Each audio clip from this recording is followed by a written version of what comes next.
السلام علیکم ورحمۃ اللہ وبرکاتہ۔ پیارے بچوں، کیسے ہیں آپ سب؟ امید کرتی ہوں اللہ تعالیٰ کے فضل و کرم سے ٹھیک ٹھاک ہوں گے۔ پیارے بچوں، آج ہم اپنی اردو ورک بک کا آغاز کریں گے، تو چلے آئیں شروع کرتے ہیں۔ اللہ تعالیٰ کے بابرکت نام سے اپنے کام کا آغاز کریں۔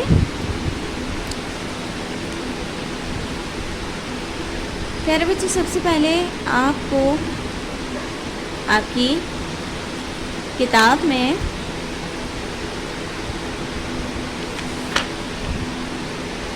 کچھ اس طرح سے سلیبس کے بارے میں بتایا گیا ہے کہ آپ کی سلیبس میں کیا کیا چیزیں ہیں، اور اس کے بعد یہ ہے آپ کی تمام عنوان کی فہرست۔ اس کے بعد یہ تمام اس بات کے املا کے الفاظ ہیں۔ پیارے بچوں، جب آپ کو ریویژن میں املا کے الفاظ کی تیاری کرنی ہوگی تو یہ اس وقت بہت زیادہ یوزفل ہو گیا آپ کے لیے صفحہ۔ اس کے بعد ہمیں تمام اس بات کے الفاظ معنی ایک جگہ دیے گئے ہیں۔ جب بھی آپ کی کسی سبق میں الفاظ معنی دیے جائیں اور آپ کو کوئی کنفیوژن ہو کہ اس کا معنی کیا ہوگا، تو آپ اس صفحے سے دیکھ سکتے ہیں۔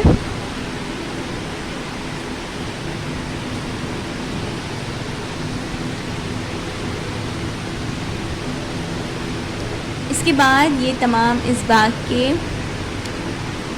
الفاظ جملے ہیں۔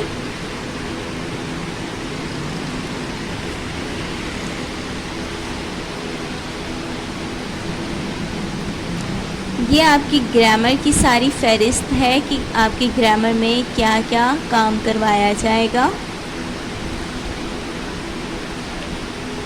اس کے بعد ہے یہ آپ کا انڈیکس، ٹھیک ہے؟ آپ کے انڈیکس کو 12 ہفتوں میں بانٹا گیا ہے کام آپ کا۔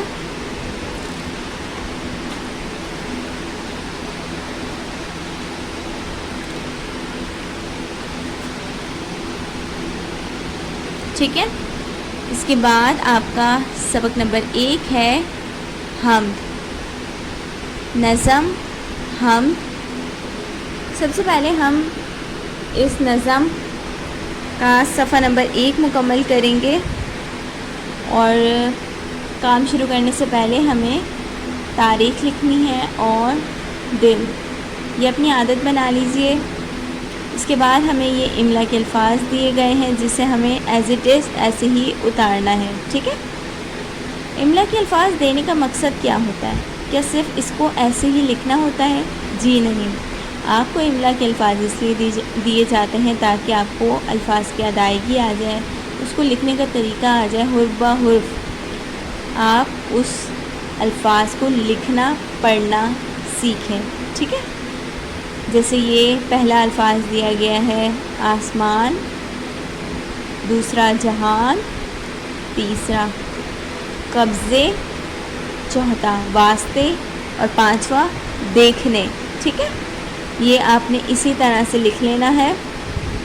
اس کے بعد آپ کو سوال دیا گیا ہے مندرجہ ذیل الفاظ کو ان کے معانی سے ملائیں، ٹھیک ہے؟ یہ ہمیں الفاظ دیے گئے ہیں، ہمیں سامنے اس کے معنی دیے گئے ہیں، ہمیں الفاظ کو پڑھنا ہے اور اس کے بعد اس کے معنی کو اور پھر ملانا ہے درست معنی کے ساتھ۔ برائی عظمت، بخشنا مفت دینا،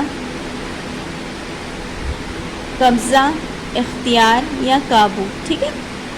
آپ نے اس طرح سے الفاظ معنی مکمل کرنے ہیں۔ پیارے بچوں، جملے بنائیں، یہ کام آپ اپنا خود مکمل کریں گے، جملے بنانا خود سیکھیں گے۔ پیارے بچوں، اب آتے ہیں صفحہ نمبر 2 پہ۔ سب سے پہلے تاریخ لکھ لیں اور دن لکھ لیجئے۔ اس کے بعد ہمیں سبق کے مطابق سوالوں کے جواب دیں، ٹھیک ہے؟ سوال جواب دیے گئے ہیں، ہمیں اس کے جواب مکمل کرنے ہیں۔ سوال نمبر 1 ہے زمین و آسمان کا مالک کون ہے؟ زمین و آسمان کا مالک کون کی جگہ ہم کیا لکھ دیں گے؟ اللہ تعالیٰ ہے. صرف آپ نے کون کی جگہ اللہ تعالیٰ لکھنا ہے، باقی سب اوپر سے کاپی کرنا ہے. ٹھیک ہے، بہت ہی آسان ہے. سوال نمبر 2 ہے مشکل میں کون ہمارے کام آتا ہے؟ تو پیارے بچوں، ہمیں اگر کوئی بھی مشکل پیش آ جائے تو ہمارا واحد سہارا کون ہوتا ہے؟ اللہ تعالیٰ. ٹھیک ہے، مشکل میں کون کی جگہ لکھیں گے؟ اللہ تعالیٰ ہمارے کام آتا ہے. ٹھیک ہے، بھوک اور پیاس میں کون ہمیں کھلاتا اور پلاتا ہے؟ بھوک اور پیاس میں کون کی جگہ پھر سے لکھیں گے؟ ہمیں اللہ تعالیٰ کھلاتا اور پلاتا ہے. اللہ تعالیٰ نے رات اور دن کس لیے بنائے؟ اللہ تعالیٰ نے رات آرام کے لیے اور دن کام کے لیے بنائے. ٹھیک ہے، ہمیں یہ پہلے سے معلوم ہے، ایک مرتبہ پھر بتا رہی ہوں. سوال مکمل ہونے پر سوالیہ نشان لگایا جاتا ہے اور جواب مکمل ہونے پر ختمہ. ٹھیک ہے، تو آپ نے بالکل اسی طرح سے ہر جواب کے بعد ختمہ ضرور لگانا ہے. نظم کے علاوہ اللہ تعالیٰ کی دی گئی بے حساب نعمتوں میں سے 5 کے نام لکھیں. نمبر 1 میں نے لکھی ہے، یہ نعمتیں آپ اس سے مختلف بھی لکھ سکتے ہیں. پہاڑ، سورج، چاند، آسمان، درخت. ٹھیک ہے، آپ چاہیں تو ان نعمتوں کے علاوہ بھی نعمتوں کا ذکر کر سکتے ہیں، کیونکہ اللہ تعالیٰ نے ہمیں بے شمار نعمتوں سے نوازا ہے. تو اس طرح سے پیارے بچوں یہ آپ نے اپنا کام مکمل کرنا ہے. باقی کا کام انشاءاللہ نیکسٹ ویڈیو میں آپ کو سکھایا جائے گا. تب تک کے لیے اپنے ٹیچر کو اجازت دیجیے. فی امان اللہ.